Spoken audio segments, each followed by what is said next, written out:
Inside the Birds is back. What's going on, everybody? Geoff, Mosher, and Adam Caplan here. And Adam, we are getting closer and closer to that NFL draft, so we have a lot of stuff to talk about. We're going to go through some prospects that specifically at one position that we know the Eagles are interested in and that we're going to have to talk about. We'll go through some league news, some contract news for some players around the league that may have some ties to the Eagles. This is going to be a nice little potpourri podcast. We have a lot of stuff to go through as we get closer and closer to the big day. It's 1 week from today. A week. Yeah, you're right, man. It's 7 days from tonight. I'll be there in Las Vegas. Can't wait. I haven't been in a draft in I don't know how long. Probably since it left New York, MSG. So I miss it. But look, I look forward to it. 1 week from tonight. And the Eagles have still, as we speak here Thursday morning, they still have 10 picks. The general manager and the head coach spoke on Wednesday. We'll briefly talk about it. Not much out of that, although I see things differently than most people. So I picked up a couple nuggets I thought were fascinating to me, probably more than anyone else. But anyway, I look at it differently. So we'll talk about that. And we've gotten these questions since free agency started. What will the Eagles do? A cornerback? Will they trade up? What's the history of cornerbacks in the top 10? We've got all that information for you. Kudos to all the people who asked us. We finally did a little research and got some opinions on those players. I actually spoke to a couple people who are involved in drafting some of these corners in the top 10. I just wanted to know what did you guys think when you had these players? Were they elite? Were they good? What was your thinking? So we'll get into that. This is going to be a fun show. Do you find this draft to be more or less kind of I guess splashy with the storylines than in past couple of years? Because I feel like without the quarterbacks being kind of top five-ish, I don't know. I feel like all the news around the NFL lately is players just wanting to go somewhere else. The latest being Deebo Samuel. Yeah. We obviously Tyreek Hill got traded, Kyler Murray situation. It's just been the quarterback movement with Russell Wilson and Deshaun Watson. It feels like everything this offseason has been about the NFL and not the draft, which is usually the opposite. I know, because it was like the NBA for a second. You play a little bit of player empowerment, as much as they can. They don't have anywhere near the juice players do as the NBA players, where they kind of rule the roost, as they say. They force teams, they create super teams. It's pretty cool. But the NFL, we're starting to see a little bit more of that, whatever leverage the players have, particularly veteran players. It's a little bit harder when you're a younger player and you haven't played a couple contracts in to have leverage, but we certainly could talk about that. And yeah, I would say because of the wildness of free agency and some things that happened that teams were not expecting, that took a little juice out of the draft. But here's the crazy thing. You've got 8 teams that have multiple first-round picks and 8 teams that don't have a first-round pick. I had a GM tell me that he expects at least 2 teams to trade from wherever they are picking the second round up to the first. I'm guessing, I don't have it in front of me. We'll talk more about it next week. Oh, and then we have our mock draft show coming on Monday. We'll probably talk about it then. But yeah, there's some teams now that this GM was telling me he thinks that GMs get itchy that when they don't have a first round pick, if certain players drop, they'll just trade up. So we'll see. Yeah, I do think that there's going to be a lot of movement. I sense that with the teams that have many teams having more than one first round pick. And the idea that the quarterbacks are going to probably go at some point to where the teams are going to start to get itchy and want to make a move there. So we'll see what happens with that. I'm glad you mentioned the mock draft. We do it every year. It'll be out Monday. You, me, Andrew DeCecco. That'll be an NFL first round mock draft. So I look forward to doing that. Now, sometimes what we try to do, which I like, is we don't, we unless we're solid on it. I don't think we've done it before where we predicted a trade at a certain slot, but we've certainly said, look for a trade here for this guy, look for a trade there for that with these 2 teams. So we'll do that again. Look forward to getting Andrew DeCecco in on there. He's always got good stuff on the prospects. Speaking of good stuff, even though we haven't really associated the Eagles with a first round quarterback this year, I thought our recent intel with Greg Cosell on the quarterbacks was pretty interesting. Just his breakdown of the quarterbacks was really, really thorough. Not that he's always thorough, but it's weird. This is such a strange quarterback class because, again, nobody loves them like top 5, but I wouldn't say they're hated either. it's very rare that you get a bunch of quarterbacks who people, for example, I was talking with someone from a team, an AFC team the other day, and they were telling me that they have 4 quarterbacks rated in the first round. They just don't think they're top 5, 10. They have them in that 18 to 25 range. It's sort of weird to have that big of a cluster that low in the draft. So sometimes you get like the really high guys, and then they'll say everybody else is really a third rounder that's going to get overdrafted. Right. But these guys have good talent. They just don't have supreme elite talent. So that's what makes it fascinating. I cannot wait to see where Malik Willis goes. I just can't. I really like this player. I understand he's a total project. I'm not denying that. That's what coaches have told me.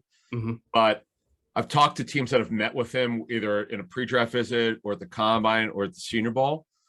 He's got a lot of ability. It's just he needs good coaching, and it means a lot to him. You know, the coaches have met with him, really like the kid. Mm-hmm. And I'm so fascinated with the skill set. I was at the Senior Bowl. I know it rained that week, and I get that he missed some throws he should have hit, but that's okay. Just his arm strength and his tape, his college tape is really intriguing. Yes, he played at Liberty, lower level college football. I get all that, but he's got some gifts, and you'll hear Cosell talk about it. It's very intriguing tape.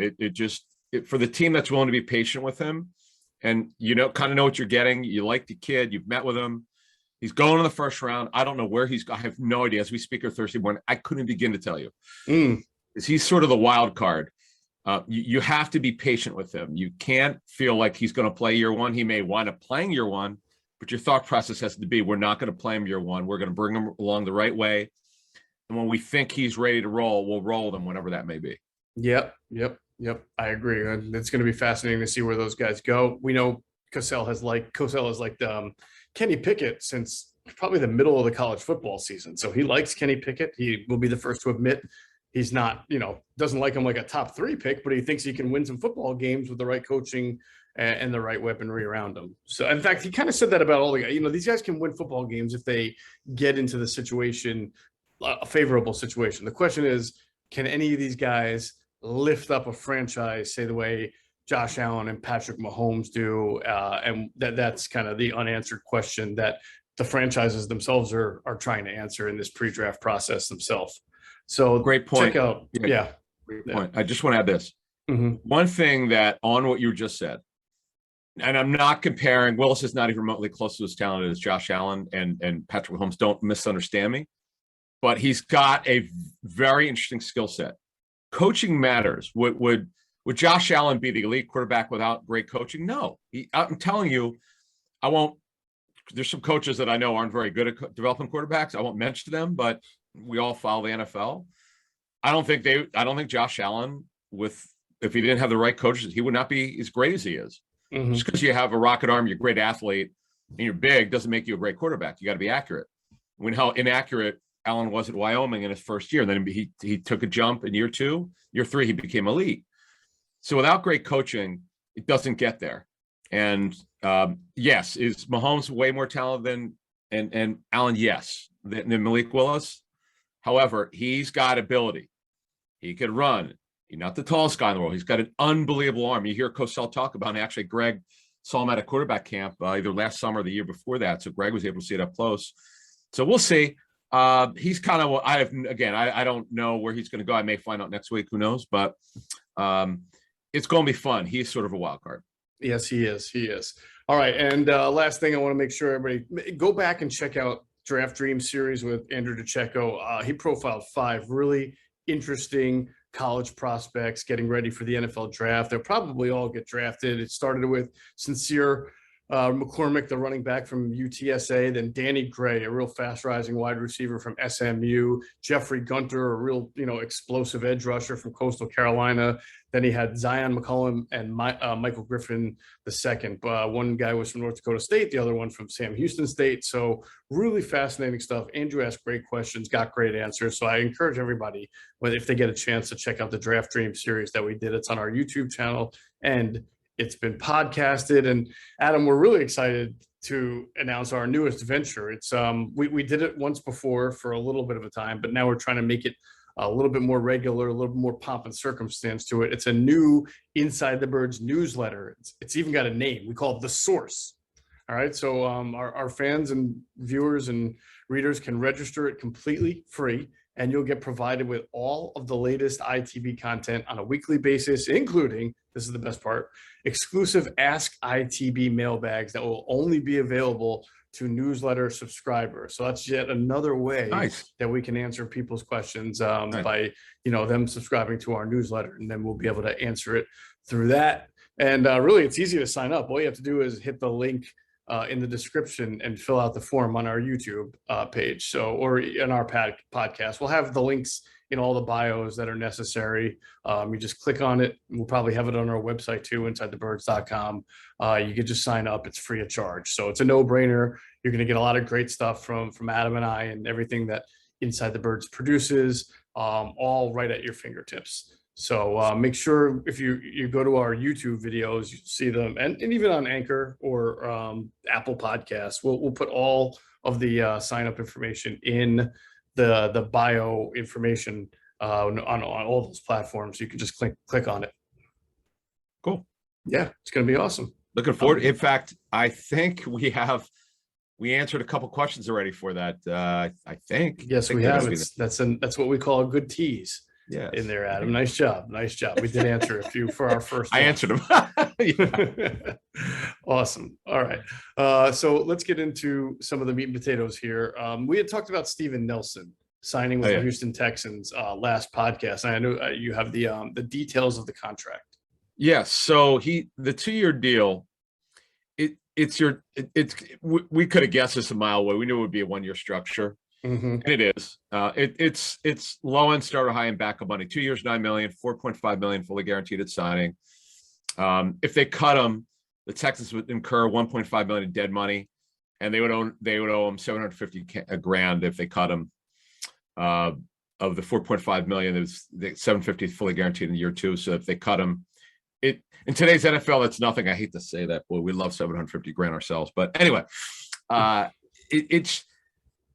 it's a patchwork kind of guy of signing. One personnel guy told me about Steven Nelson. He's the kind of guy you like having him for 1 year, and you're going to be looking to replace him. Sure. It's kind of the way his career is going to go now. This is kind of where he is. He's not old. I mean, he's older, but he's not old. 28. But the Eagles learned, as we outlined, Cosell did, Avant did, Q did, we did, our advance who helped us who did work on the Eagles told us Steven Nelson was a guy he had to camouflage. At some point, it was going to be a problem. Eagles knew that, and they moved on. And now they have a big opening opposite Darius Slay. So I'm looking at the Texans, their depth chart at corner. I mean, they definitely needed one, right? They have Desmond King. Didn't they sign him as a free agent, perhaps? Yeah, he's a guy that is kind of bounced around a little bit. They need to get corners in there in the worst way. Remember, they let Justin Reed surprisingly walk. Right. They need safeties. Nelson's a stopgap corner. They need corners in the worst way. Nick Casario, I understand he didn't have a first or second round pick list, or with the Watson trade, he's got first rounders now. But fact of the matter is, they're a mess. That roster's bad, and he's got a lot of work to do. Mm-hmm. And I'll be fascinated to see what they do at quarterback. Do they add? Well, they've said they're going to add another quarterback, but is it anyone who would compete against Davis Mills, or will they go with him? That's the thing. Well, I think the interesting thing for them about Steven Nelson is if they draft a cornerback high, if they draft Sauce or Stingley or somebody else, they can move Steven Nelson to the slot, because that's probably where he's best suited. He's physical, he's tough, he'd be a good slot cornerback. He would still play a lot to make that, at least deserve the contract, even though it's not a huge contract. Whereas unlike the Eagles had no recourse, right? If they drafted a cornerback in the first or second round and had signed Steven Nelson, what do you do with Nelson? You can't really move him to the slot because that's where Avonte Maddox is. So you had a chance that you'd be wasting your money having Steven Nelson. You'd have to cut him maybe and owe him some guaranteed money if you weren't going to play him at all, right? Just kind of like they did with Yeah. Eric Wilson. So True. the Eagles are in a strange situation here at corner, trying to figure out. They clearly have to make a move after the draft rather than before it to see who they're able to get and then who's left available and what kind of contract they can work out. I think that's the Well, only thing. To me, they that's the could. smart way. Well, the Eagles could. Well, they could draft 2 corners, which certainly is not out of the possibility. I'm not saying both in round one, Sure. round one guy, and they could draft a guy in the 3rd round. Who they could, if they think the guy's really good enough, he could compete. He could compete for the top back outside job with those other guys that they were holdovers. But they have to add 2 corners one way or the other by training camp. They have to. They don't really have a choice. I agree. They just.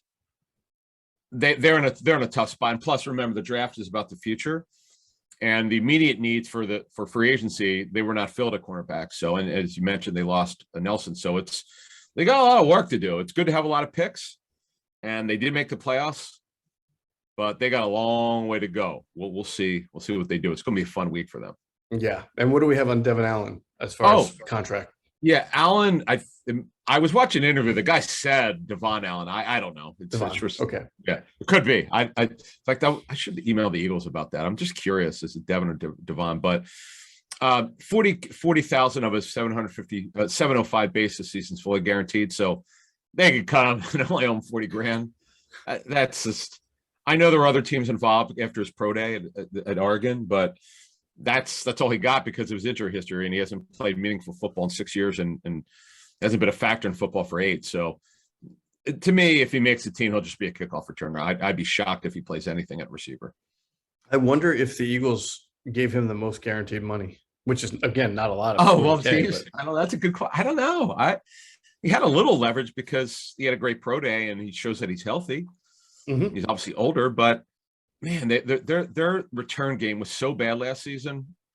They got to get someone who could return a kick, and he could be that guy. He could be that guy. All right. I mean, we'll see. I think it's what has it been? 6 years that he's played football? 16. Like 2016.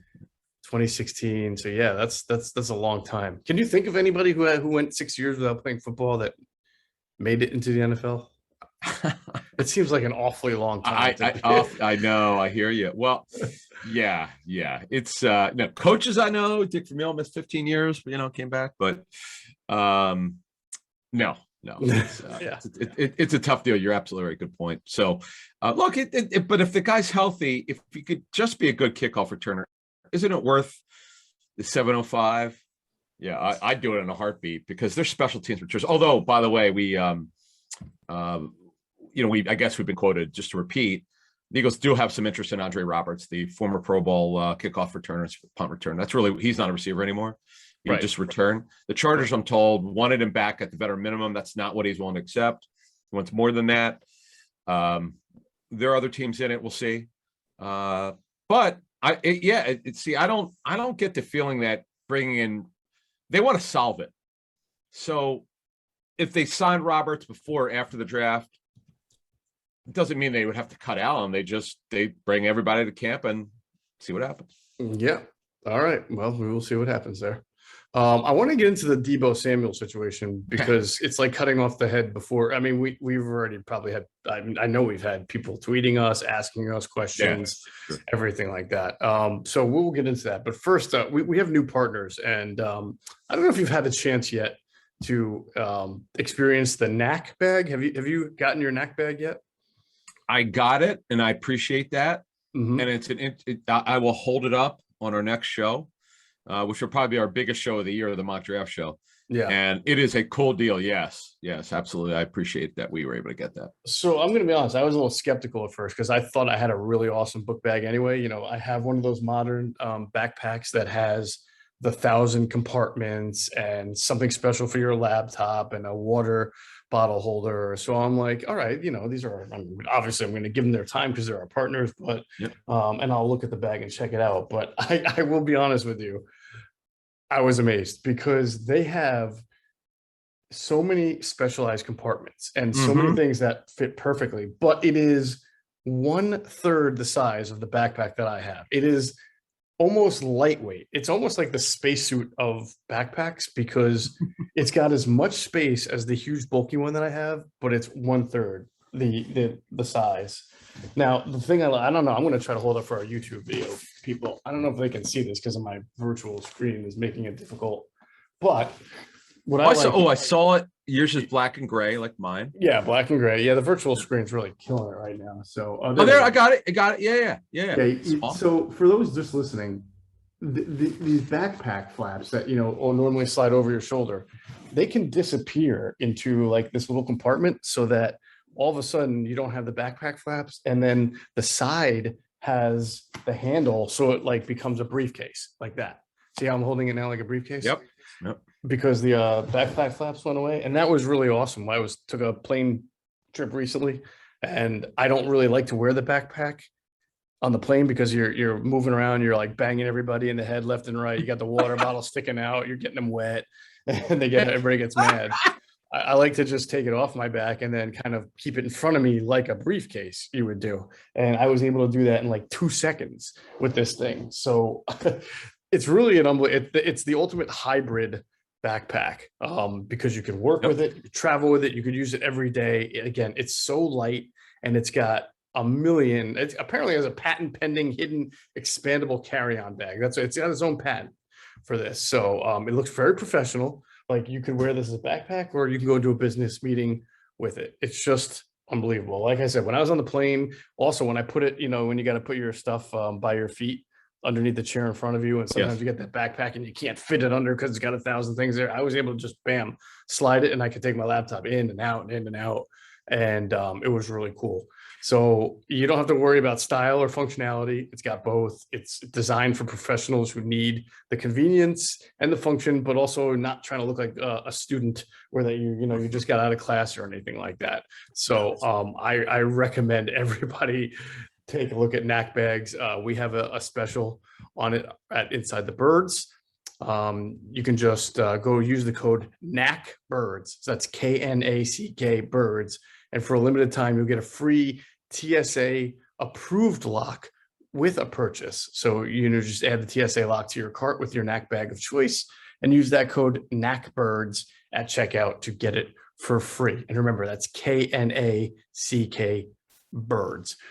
All right, so make sure you're checking out the Knack bag, and I think you'll all be extremely happy with it because it's just it's like made for the I don't want to say the millennial, I guess, but it's just if you really like to travel and lightly and not have big bulky things with you, then that's the way you got to go. The thing I noticed when I got it out of the box is the versatility of it. Mm-hmm. I've never had a backpack. Well, I haven't had backpacks in school, so now when I travel to training camps, you know how like you talk about bringing bottled water, could be an iPad, just because you throw stuff in there. And then I love how you could fold stuff. It's got a great versatility. That was the one thing that I noticed immediately. Because I've not been a backpack guy. I've been the shoulder strap guy with my laptop bag. Now I'm going to change because of this. So I'm looking forward to that. It's kind of cool. Definitely. By the way, I forgot to mention, it's knackbags.com. So you go to the website there. And then, of course, like I said, use that promo code KNACKBIRDS, KNACK Birds at checkout for the free TSA approved lock. All right, let's move on. We will talk about this Deebo Samuel situation. Yet another wide receiver who wants out. I mean, this is a strange situation, Adam. We've talked about Deebo so much because once upon a time, we envisioned the Eagles using Jalen Reagor the way the 49ers use Deebo, because both of those guys are similar in their build. They're strong upper body guys. They you get them in space. Like Deebo has this, I don't remember what he ran at the combine. I don't think it was blazing because he's a big, strong guy. But you've seen it against the Eagles, especially. You can get him an 8-yard pass, and he just has that ability to turn upfield and turn that thing into 20, Slants. 30, 40 yards. Yeah. It's unbelievable. Yeah. His run after the catch ability is sick. Here's the deal with Deebo Samuel. This is all what I got Wednesday from talking to some people who are involved in this thing. Mm-hmm. You absolutely positively have to understand how to use him, or it'll never work. He's a certain type of receiver. He's not a 9 route guy. Yes, he Correct. averaged nearly 19 yards per catch this past season, but that's not really what he is. He's a rack guy. He's perfect for Kyle Shanahan's West Coast offense, which he learned from his dad. Get him going forward. Slants, he says you talked about. He's strong, he's tough. But if you don't use him the right way, you'll never get there. And you got to understand that. It doesn't work that way. He's a specific type of receiver. But the craziness of his season, and I know one team questions, I don't know if they talked to the Niners yet. They do wonder if he's upset about the way he was used. And here's why. Over the final 8 games, this floored me. I didn't realize this. I knew it was a little out of hand, but this is crazy. He had nearly double the amount of carries than he had receptions over his last 8 games. 53 carries, 28 receptions. Wow. So he was basically a pass catching running back. Yeah. Now, look, Kyle Shanahan did an incredible job. By the way, he has personnel control. We'll get into that. Why he'll make the decision, not Deebo, where he goes. But if he goes anywhere, they could make this ugly if they want. This is fascinating because you got the draft next week, 7 days from now. And there are plenty of teams interested. So let's move it along here for the Eagles. Okay, so you've got Sirianni, who's now in his second year calling plays. The first question is what Cosell brought up back when we did free agency shows, which would set up the draft. What do the Eagles want to be? Are they going to be a passing team or a running team? How much are they going to put in the air? Do they feel like they would use him like this way? And then if they got involved in this, they have to know if Sam's willing to be this type of player. Because they tried it with, as we would laugh, we all did. It was ridiculous. They tried it with Rager, and it was so obvious what they were trying to do with these little bubble screens and end arounds. It was such a night. It was so predictable. You said something funny. One of the shows we did, you seemed to be particularly aggravated with the way he was being used, just because it was ridiculous. You said, "Oh, I don't know what you came up with something." You said something that made me laugh one time because it was so true.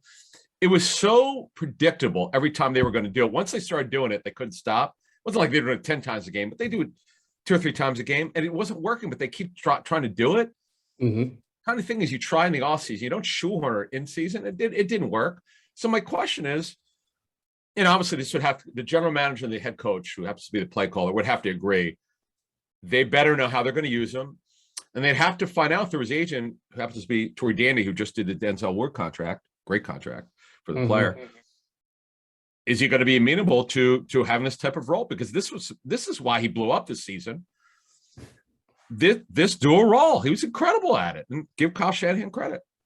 Yeah, so I'm all confused about this situation because if he doesn't like it, he has to at least acknowledge that this is what led him to have one of his great years. He was used in a multi-dimensional way, and because of that, the Niners were successful and went further than a lot of people thought they were going to go. So I would think that he would have listen, I get it. Nobody wants to get beat up playing running back. And there's nothing that Kyle Shanahan does better with running backs than beat the crap out of them. I mean, just like that. Exactly. So I can understand if Deebo doesn't want to be the next guy to have his career truncated, but can't that just be a conversation where Deebo says, "Hey, look, I did this for last year because we needed it, but you can't do this to me anymore." And can't Kyle say, "You're right, you're my best wide receiver. I can't be putting you like." Why does this have to be so much friction that they can't find a resolution to this? My understanding is they have actually a really good relationship. Now, this is one team's view. Their view is they think it has something to do with. They don't know for a fact. I don't know who they talk to, but one team that definitely has interest. They'd like to know because they definitely would if this team would trade for him. No, it's not the Eagles, folks. Just to be clear. But this team said, this high-level guy said that they'd want to know because they would definitely want to use him somewhat, not quite to the amount of running that Kyle did with Deebo Samuel, because he's just a special football player. Like he did some running. He had a bunch of rushing touchdowns. I think he might have had 7 one year, something like 6 or 7 at South Carolina. But Kyle, I mean, you're right. He took his game without him. They're not even in the playoffs. The kid's special. Oh yeah, I thought he was an MVP. Yeah, he was great. Yeah. So to move this along here, no, I'm sure the Eagles have checked into it. But here's the other thing. First of all, he's on the fine his rookie deal. There's no fifth year option. He's a second round pick. Right. You have to, the belief is it'll be a first round pick and then some, potentially. So, and then the other thing is you have to extend his contract. You're not giving up a first round pick and not extending him. And he's going to want to, he's not going to want to play on this after what everything that's going on. I get those are veteran receivers. He's not a veteran yet. These guys have had, Tyreek Hill's had multiple deals and obviously Devontae Adams. But the fact of the matter is, A.J. Brown wants his deal. Terry McLaurin wants his deal. Deebo Samuel wants his deal. Or social media earlier this week, he kind of gave the answers to the test. Then not only wants a new deal, he wants out. And then my buddy Geoff Darlington, I used to work with at ESPN, I guess talked to him, and Geoff was the first one to put out there he wants out. And I guess he's not saying, people are speculating why, but as this one team I talked to on Wednesday night thought that it has to be their opinion, because he's a pretty good kid. They don't know of anything off the field he's ever had in his career that's been an issue. He's a pretty good kid, so they feel like it's got to be something to do with all the running, which would make sense, but I don't want to speak for Samuel. Samuel apparently is not saying, but it's a pretty good guess to me that it would have to do with the run game.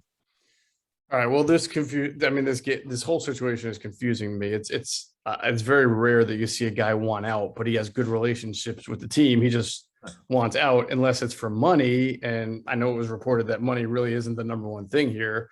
So as you said, from an Eagles perspective, is he worth giving up a first round pick for? I think so.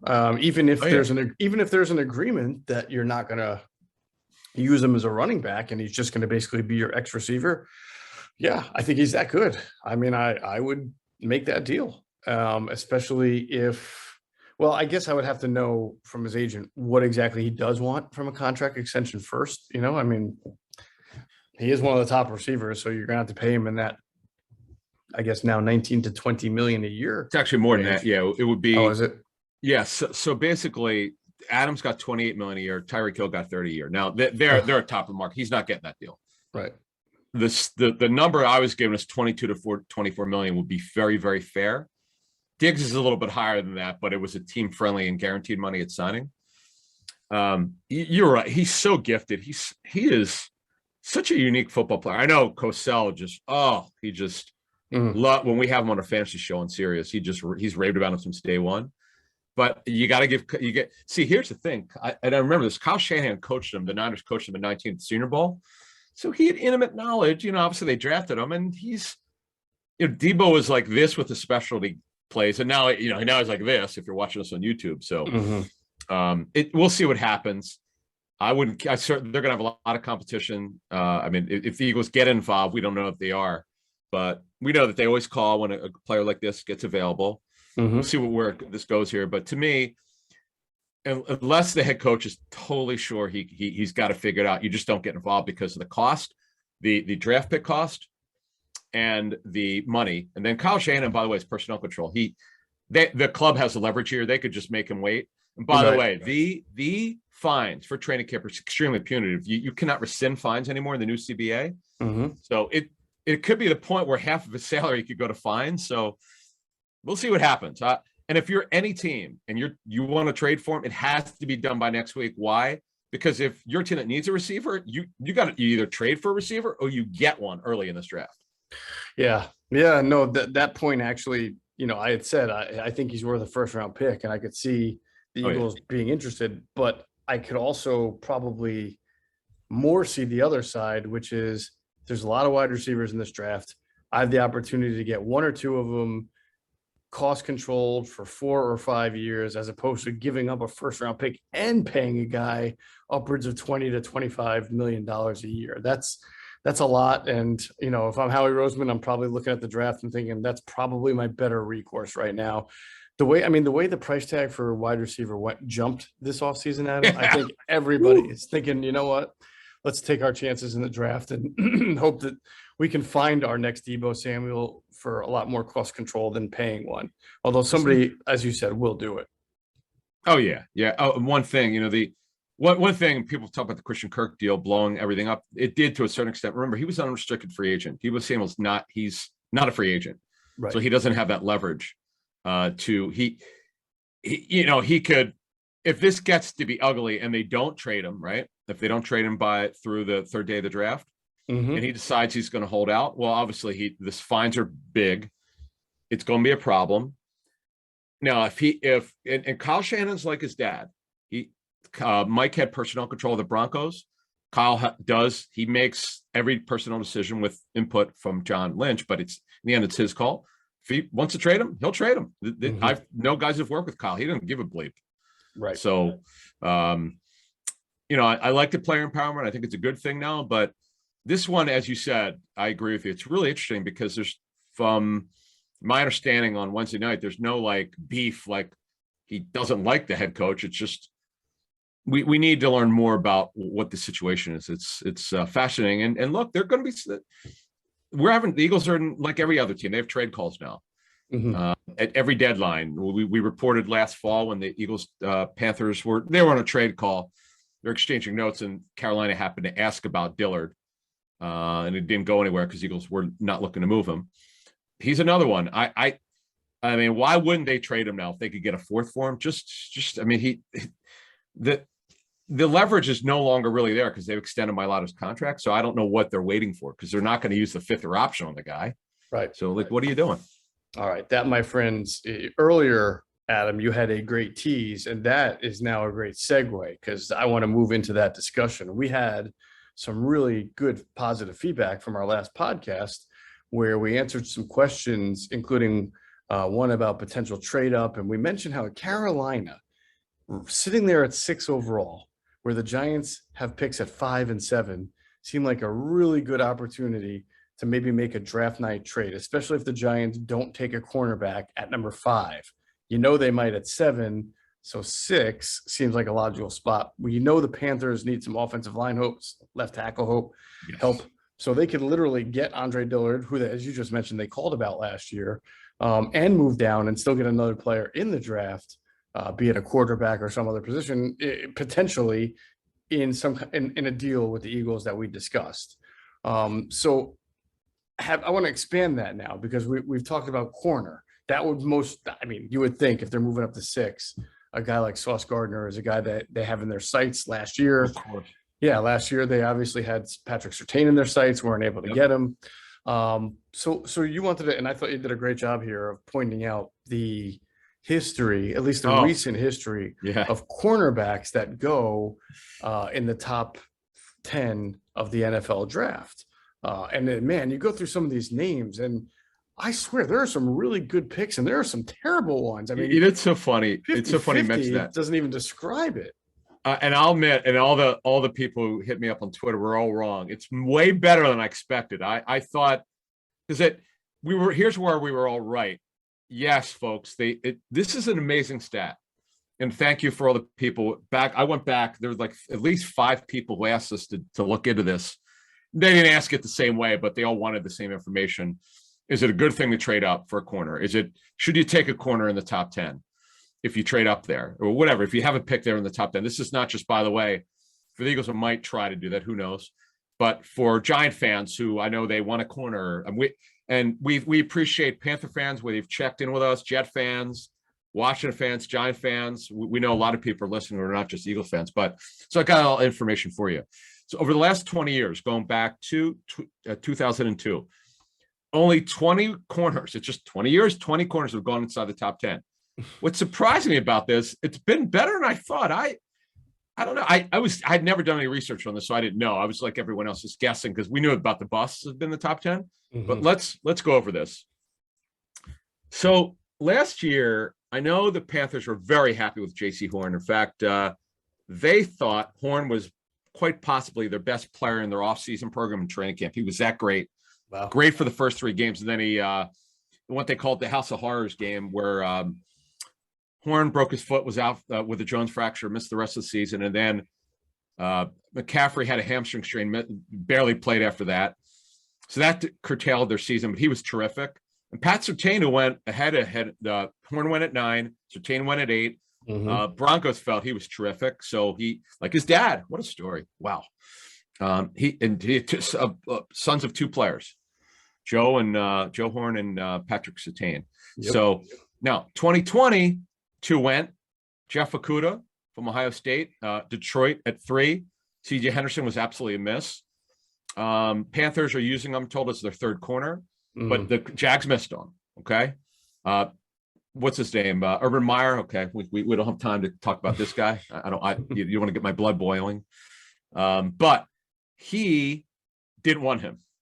Didn't think he was competitive enough. My understanding was that that a coach with the Panthers, I think, might have recruited him to college. But anyway, Panthers are kind of happy with him. He's long, he's athletic. But here's the thing, and as we get through this, there's definitely a pattern here of height, weight, speed corners that don't make it. He's one of them. He was drafted on traits based on height, weight, speed, not on talent. He was overrated to begin with. And he played like that for Jacksonville. He needed to grow up a little bit. He's a pretty good kid, but he needed to understand the challenges of playing in the National Football League. He got traded, so he knows that. We'll see. Jeff Okudah, unfortunately, had a serious injury. He didn't play well at all. Here's the other problem for Detroit. They've changed their scheme after Patricia got fired. They don't run a typical 34 under Aaron Glenn. They run it. It's different than Matt Patricia's. So, yeah, you have two guys. Well, Henderson's a miss. Okudah's not off to a good start. This is his third year. 2019, there was no corner drafted in the top 10. First home run for sure. Denzel Ward just got his mega extension, highest paid corner in NFL history. He was fourth overall. Great job by. They've had so many GMs. I think it was John Dorsey. Without looking, I'm not even sure. I think saw right John Dorsey. What's that? I think you're correct on that. Yeah, I saw John Dorsey chewing the gum with a line. He's worked for the Lions as a consultant. It's ridiculous. He's chewing the gum wearing the sweatshirt. Couldn't believe it at the Senior Bowl. None in 17. Marcus Lattimore, by the way, and that's a home run, went 11 to the Saints. So none in 19, none in 17. Okay, here's where it gets interesting. Another home run, 2016, Jalen Ramsey. Competitive, long, great. Everybody knows he's a great football player. He won it out of Jacksonville. He had people speculated he had a fake back injury just to get out of Jacksonville, get traded. He wasn't going to practice anyway. But this one bothered me because the folks who follow draft know this. The Giants at number 10, everyone knew that Eli Apple should not have been a high pick. And he was at number 10, and that was a miss. That was a miss. And then yep. I believe. No, you know what? That might be. I don't know if Gettleman was. No, that was not Dave Gettleman. Actually, that was Jerry Reese. Was it? Okay, that was a miss though. And 11 was Vernon Hargraves. Again, that was in the top 10, and that was a miss by the Bucks. None in 15. So none in 15, none in 17, none in 19. Trey Waynes went at number 11, who was a small miss by the Vikings. And then, I remember this one. I remember this one because I work with Louis Riddick at ESPN, and he railed against this guy because this guy went to a school, Pitt. He could not stand Justin Gilbert's tape before the draft, and boy was he right. Number 8. This is what a height, weight, speed corner, and he was terrible. He was out of league, Mr. Mosher, so quickly. It was like this. Yeah, he was not good. He did not go. He did not go to Pitt, though. Louis Riddick might not like him. He went to Oklahoma State. Wherever he went. Yeah. I don't know. Where did he go to school? Oklahoma State. Okay, I'm sorry. Sean Gilbert went to Pitt, but that was yes. Yeah, my bad. Thank you. But no, that's okay. I just wanted to clear that up. But he was about as miss gets. Oh, Lewis was so against him. I just remember he was so outspoken because he must have known something because Gilbert's lack of competitiveness was so bad. And that's why he was out of the league very quickly. And then this is another bad one. I think this one might have been by John Idzik. In 2013, I think he was the GM. I'm not 100% sure, but whoever it was, this is a terrible miss. They should have known this. D. Milliner at number 9 had all these surgeries before the draft. He was horrendous. He was a medical reject who never should have been drafted. That was a bad miss. Okay, so 14, only one. Browns at 8, miss. D. Milliner, number 9 to the Jets, and 13, miss. This one, I knew his tape was inconsistent. I remember this. Marsh Claiborne for the Cowboys. After they drafted him, he had injury issues, bounced around a little bit, out of the league. So that was a bad miss. But the next guy, is a borderline Hall of Famer, and he just signed with the Colts. This is Stephon Gilmore with the Bills, number 10. So that was a home run. Wow. Yeah. So it's weird that in this list that we have gone through, the hits have been good. The misses have been Terrible. sort of terrible. I mean, there's really no in between here. I'm trying to think like the only couple in between guy, I guess you could say, is A Eli couple- Apple, because he's been in the league for Yeah, 6 but or that's 7 no. years now. It was a bust. He was a miss by the original team. That's So my maybe point. Trey Waynes, who wasn't even top 10. He was 11th Yeah, overall. 11. That doesn't make our list because it was top 10. People won top 10. So Right. all right, now, and here's the other thing. Guys who are great in college, when we go through this list, are really good. They're pretty much through this list really good. There's always exceptions. So we'll get through that. So, okay. That's through 2012. 2011, this guy was great in college, and he's been great in the NFL. Borderline Hall of Famer, Patrick Peterson, number 5 in 2011 to the Cardinals out of LSU. Terrific football player. I know Cosell said that he doesn't have much left, but great football player, no doubt about it.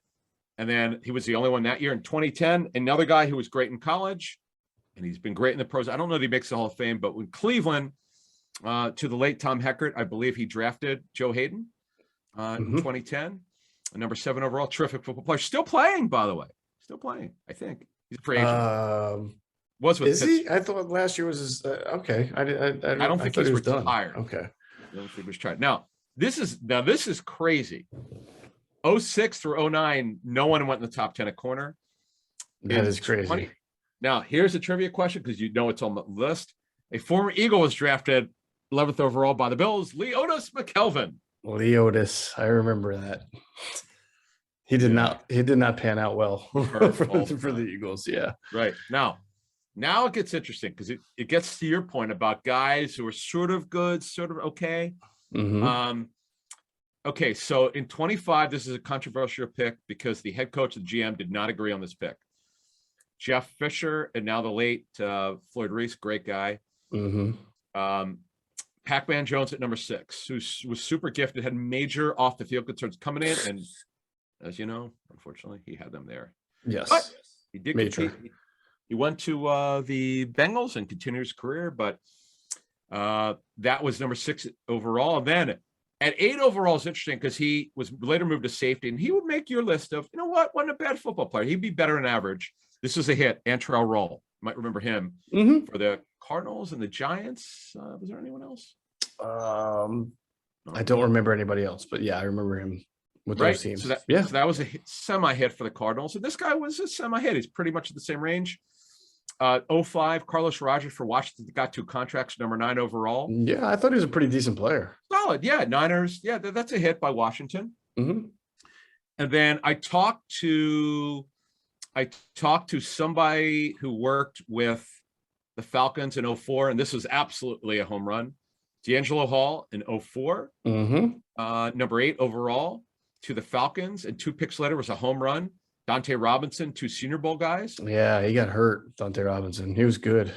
Really good. Number 10 overall, out of South Carolina, correct? I think. Yeah. I think it was, Dante Robinson. Yeah. Yep. And then 03, this guy was 25 years old. I think he played till he's 39 or 40. Terrence Newman, number 5 overall. That's also a hit. Yeah, I guess so. Although you expect your number 2. I know, but he was always kind of like a steady Eddie for a number 5 overall. So you want to lead didn't he kind of move to the slot like pretty early? I don't know, but he was a good player though. He was. I'm just saying he was never like a superstar. He just happened to play a long time in the NFL. Player though. Yeah, I guess he made 2 Pro Bowls when he was 29 and 31. I don't know. He was a good player, but not a great one. Well, the guy that was after him, well, he was not a top 10, but this guy was a Senior Bowl guy. One of the great Trufant brothers, Marcus Trufant, went 11, who I saw at that 03 Senior Bowl is terrific. And then a guy at 02. In 02, he should have gone to the Lions, but he went to the Chargers. We did talk about that story. As Matt Millen told me, someone messed with their draft board. Quentin Jammer, that was a hit by the Chargers at number 2. Wow. When's the last time a cornerback went number 1 overall in the entire draft? Did we look at that? I didn't. I just went back the last 20 years, and that's 20 corners in 20 years in the top 10. So look, it was way better than I thought. But it's pretty clear. If you were really, really good in college, for the most part, you're really good in the pros. And be careful of the height, weight, speed guys who don't play up to it, because they generally don't make it. That's a pretty good assessment.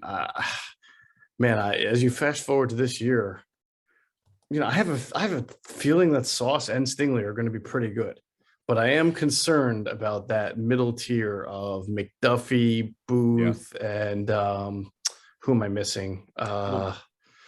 Booth he has to check out medically. We're going to have the medical information for you folks. We've got more medical information we've ever had, so we'll have that for you next week leading up. But he's got the medical he's got to get through. Stingley, I had a very high-ranking personal source tell me that he's not played anywhere close to as he did it as his first year in college at LSU. Right. Obviously, he's been hurt, and that the last one is a Liz Frank injury, but he's recovered from it. The problem that he has is it's simple. Teams have to get through the medical, and plus they have to figure out why he's not been as good as that first year. It wasn't, and I'll tell you, good nugget. It wasn't just the numbers, which were phenomenal. The tape was fantastic as a freshman. And I get that it would be hard to play to that level, but Sauce Gardner, I would have no problem. I know he's not going to go number one to the Jaguars, but if someone traded up to number one and took him, I got no problem with it. He's the best player for this draft. Yeah. I agree with you. I agree. I have a feeling that those two are going to pan out, but I've thought that before about some of the other guys. Although I did get feedback a few years ago on Okudah from some good personnel people that I really, really, trust. And I don't think they're telling me anything that's, leverage for a certain reason. And I remember hearing that people felt like Okudah was a little bit stiff, didn't flip his hips as well, was more of an athlete than a cornerback because he tested well, I believe. And he has struggled so far. I mean, he has struggled to stay healthy, but he's also struggled to be productive when he's been on the field. So that stands to be, if he doesn't turn it around, right? Okudah at 3 and Henderson at 9 stands to be a really bad top 10. Well, as opposed to what Horn and Surtain, I think, are going to turn out to be a pretty good. They're going to be good. Yeah. No, you're right. You made me laugh because it's almost to a T. Just there were a couple of middle level. Rogers was a mild hit. Roll was a mild hit. D'Angelo Hall and Dante Robinson were terrific. But you look at, Eli Apple, terrible. He just it was a problem for him, for the Giants. That was a miss at 10. And yet you would most of the time say that a guy who can get a second contract or play at least 5 or more years in the league, and he's going to play 6, 7, 8, is generally not a bust, but I don't know. I can't call him a complete bust. I just think he's not a hit. Bust for that team. They missed on it. He didn't come back. Oh, for him. Absolutely. But you're right. He has continued his career. He's bounced around a little bit, a little smack talk he had last year. He took, Gilbert, Milner was an absolute medical disaster. I don't know what the hell. I think it was John Idzik, but whoever. I'm sorry, John. I don't know you, but if it wasn't you, whoever the hell it was, what a terrible miss. That was bad. That was a terrible reach. Gilmore, I don't know that he gets a Hall of Fame. That's probably a little bit strong for me, but he's a terrific football player. He's good. Well, let's see how his career finishes. He's got a chance to maybe win really some good teams. He tore his quad. That's a bad one. That's almost in a way a couple years ago. Rough. That's almost worse than ACL. But to finish this off, folks, is what stands out, because that's, to me, the guys who had issues coming in. It's hard to overcome that at corner. It's either injury or the tape doesn't lie, where you're not that good. Right. Right. So. All right. We're going to finish this podcast with a little discussion on the head coach and GM of the Eagles had their pre-draft session on Wednesday. They both spoke. I wouldn't say that there was a ton to take from what they said, but we'll go over it a little bit. First, we'll remind everybody to check out our friends at phlsportsnation.com, enhancing the fans' experience with their coverage of all Philadelphia sports teams for the fan, by the fan. That's their motto. So make sure you check them out at phlsportsnation.com and on Twitter at phlsportsnation. Let's pause real quick for a word from our great sponsors, including our friends at Sky Motor Cars. And if you stop into Sky Motor Cars out there in Westchester, PA, make sure you tell them Adam and Jess sent you. You will get a great deal. Guess Promise. what? What's that? I'm headed there. I'm probably going to go there on Saturday for listening to us on Thursday. Going to see Brett Shoulder and their crew. I want to see what they're selling for spring, because this is a big time for them. Is when the weather changes. We're finally getting better weather, and I need to go. The driving range is right back there, so I'm in a couple of charity events for golf, so I need to. I'm so bad. I need to practice, but I want to check out Sky. You know, they have some great cars, man. And the great thing about them is, and we've told you this forever, you don't have to live in the area. You could actually buy through the internet. I know they sell cars to people in California. It's actually pretty cool. True indeed. So make sure you check them out, skymotorcars.com. All right. So it wasn't quite enough to make a drinking game out of it, but I know you noticed a trend of Howie Roseman in his addressing the media of using the phrase "following the board." Right? It's almost as if that's been an issue at times in the past. We don't want to really, we've been through that already. But clearly that's a big sticking point for Howie Rose. Now you always say this, right?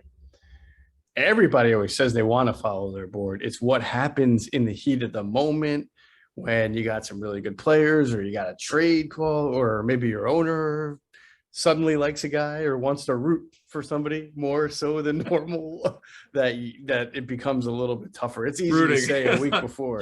Rooting. Yeah, I really like this guy who you might want to consider drafting, or you're fired. No, don't. I'm just kidding. I know. I kid. So, but you noticed that apparently, right?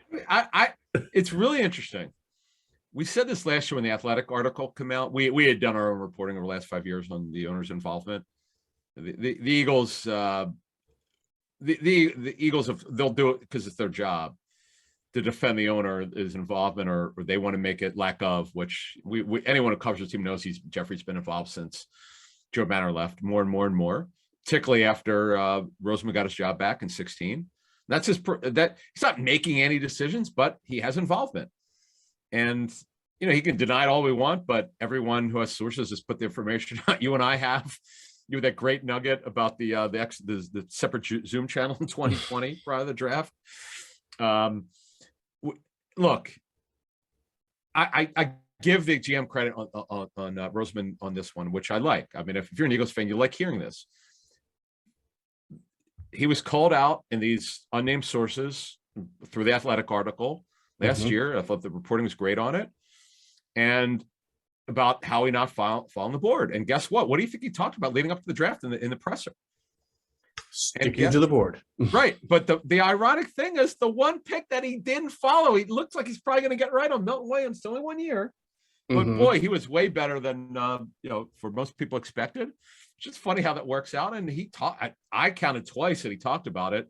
So it was like a matter of fact, we're following the board. He'd never really done that. And we had a nugget last year leading up. Our sourcing said that he was really, really, his radar was up for that draft last year. Maybe it's the criticism. Who the hell knows? Can't get in this guy's head, but maybe it's what happened in 19. Maybe it was going 4-11-1. Yeah, whatever the case may be, but they had a very good draft on paper so far, and they didn't have they tried like hell for a couple of free agents. It just didn't work. They've got a lot of work to do. The roster's, we've said it. The roster needs a ton of work. To me, it's a below average roster. In fact, I'm not saying anything, and anyone knows the league, because we've heard this from other people who follow the league very well. They think it's actually a minor miracle the Eagles got in the playoffs. Now, someone's coaching. Great job by Sirianni's staff. Someone's the schedule.